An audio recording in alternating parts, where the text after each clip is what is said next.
A friend asked me recently where to position your camera when you take self-portraits. And I was thinking that's actually a really good question.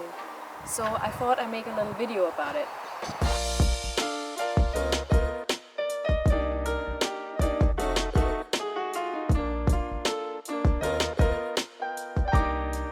So I split the video in two sections, which is taking self-portraits outdoors and taking self-portraits indoors. We start with taking self-portraits outdoors. First of all, I would recommend finding a shady spot or a spot where the light is evenly. So evenly lit means everything you can see in your camera is either in shade or in the sun. Now, what to look out for when you're outdoors. The best would be if you could find leading lines. That could be a path or a building, a door, a gate.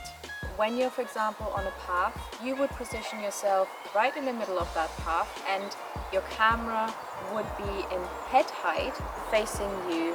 Pretty much like this camera. Imagine you're standing where the camera is and I'm the subject, and the path would lead past me, behind me.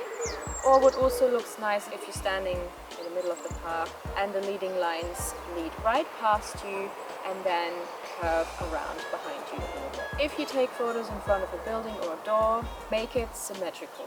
For example, if you have like a really nice wooden door, you could position yourself right in the center of that and also have your camera right in the center of it, just away from you. A few meters depending on how you want to crop. I will talk about cropping later on in this video as well. If you're standing in front of a door, for example, and it's like one of those round doors, it would go around you like this. You would step 1 meter away from that door, and then your camera would be standing again where my camera is standing at the moment, facing you at head height.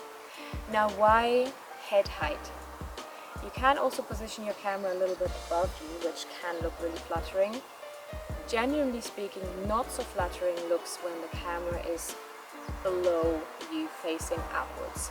Obviously, creativity has no boundaries, but I would recommend, if you're a beginner, to have the camera at head height. Indoor self-portrait photography. We have two scenarios I'm going to speak about. First of all, it would be nice if you could find an empty wall and a window. So, for example, the empty wall is behind me and the window could be either side of me. For example, on this side, the light would be shining my face from this side, or the window could be on that side. Now position yourself close to either window and the camera would be in front of you.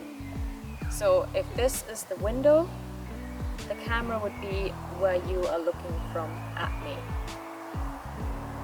You can also turn yourself towards the window like this, which looks also really nice because then you have the light falling onto your face and some shadows appearing over here, which creates some nice depth. Again, the camera would stand there, so you can face away like this, or you could look at the camera like that. Now, another scenario could be if the window is facing the empty wall. That's great too, because then the light can really light up your whole face and body. Now, in this scenario, you would step 1 meter away from the wall if possible. That creates a little bit more depth to the picture. And then you would position your camera in between the window and you. Again, position your camera at head height, and now we can talk about cropping. Two of the easiest options are the full body crop or the portrait crop. Now, the full body crop, make sure that you have a little bit of space under your feet pretty much and above your head and either side of you.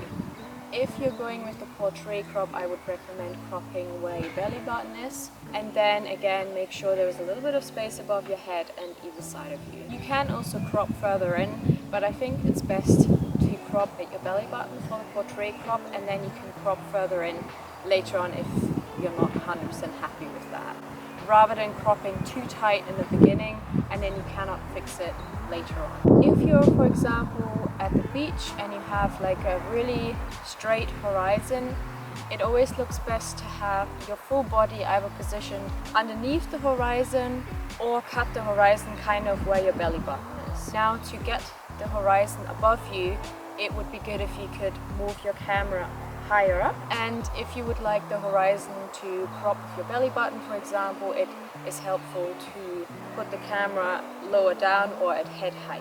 I hope this video helps you a little bit to take self-portraits. Please let me know if you're trying any of these tips, and I would really love to see what you come up with. I hope to see you in the next video. Bye!